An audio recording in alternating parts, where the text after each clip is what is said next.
How's it, guys? Hope you're all well. I was actually just doing an inspection on one of my Airbnb units here in Edenvale, which is close to the airport. It's a strategy a lot of people are doing right now, and it's making a lot of money. If you've got the right area and you've got the right strategy and the right systems in place, you can make money out of this. Now, if I just do a full 360 for you, TV with Netflix, Wi-Fi, you can see the bed. We have double beds, twin beds, and it's a strategy that again, you don't just get into, there's more to it than meets the eye, like most strategies. And, that prompts me to have a conversation with you guys about how to get started in real estate, how to get the very first property. So I'm going to walk outside to my Lapa area and you guys can follow me. So I think, when it comes to getting started in property, before what you mustn't do, don't just go buy a property because that's what most people do. They think of real estate property going, oh, I'll go to an estate agent and I know a bond originator, my brother's cousin, sister's father's brother is an attorney. He'll do all the work for me. No, it doesn't work like that. So if you want to get started in real estate, I'm just going to brainstorm and think of a few things off the top of my head. Number one, first ask yourself why you want to get involved in property. What's the reason? Are you doing this for, I don't know, another income stream, pension plan? What's the main reason why you want to get involved in the property sector? Just work that out. It's very important that you understand that. The second thing is, what do you want to do in property? So in property, there's many different strategies. There's commercial property, residential, buy-to-let, buying and selling, student accommodation, multi-lets. There's a whole range of different strategies, and every strategy comes with different rewards, different cash flows, different systems, different ways of managing a property, different areas where you buy the properties. So that's all going to come from, Andrew, but what strategy should I choose? What do you want to get out of property? Are you looking for lump sums of capital? You want to build pots of cash, then you'll flip properties. Andrew, I just want to buy a few basic buy-to-lets as my pension plan in 30 years. I want to keep the risk low. I want to keep it simple. Yes, I want positive cash flow.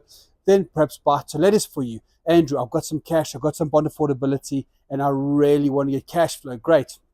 Let's start having a conversation around multi-lets and student accommodation and perhaps bigger blocks of flats, because that's what's going to produce the yield for you when you're investing in the property market. Now, once you understand that, and you know what your strategy is going to be, we can then start looking at the areas. Which area are we going to go into? What agents are we going to call? Where are we getting the finance from? It's a big one. Where's the money coming from? So now you know the strategy, you understand the area, but do you know how you're going to finance the deals? And I guess that's where, at that point, most people get stuck, because most people I meet at networking events, I run regular workshops, and hey, what do you want to achieve? John, Peter, Sarah, Andrew, I want to buy properties. I love student accommodation, or I love multi-lets, and I want to do this. And as soon as I mention finance, but how are you going to finance your deposits? How are you going to finance the holding costs, the renovation costs? Where's all that going to come from? Body language changes, they aren't quite sure. And that's the biggest issue for most investors. And that doesn't come overnight. That comes with experience. That comes with building your own network. How did I get started? And what did I do initially? I built a network. I met people that had the money. I learned how to structure JV agreements. I learned what angel finance was. And it's a process, guys. It doesn't happen overnight. So it takes some people months and months and months to actually master all of that.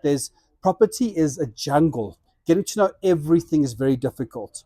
Coming back to the question I asked you, but where do you start in real estate and how do you get started?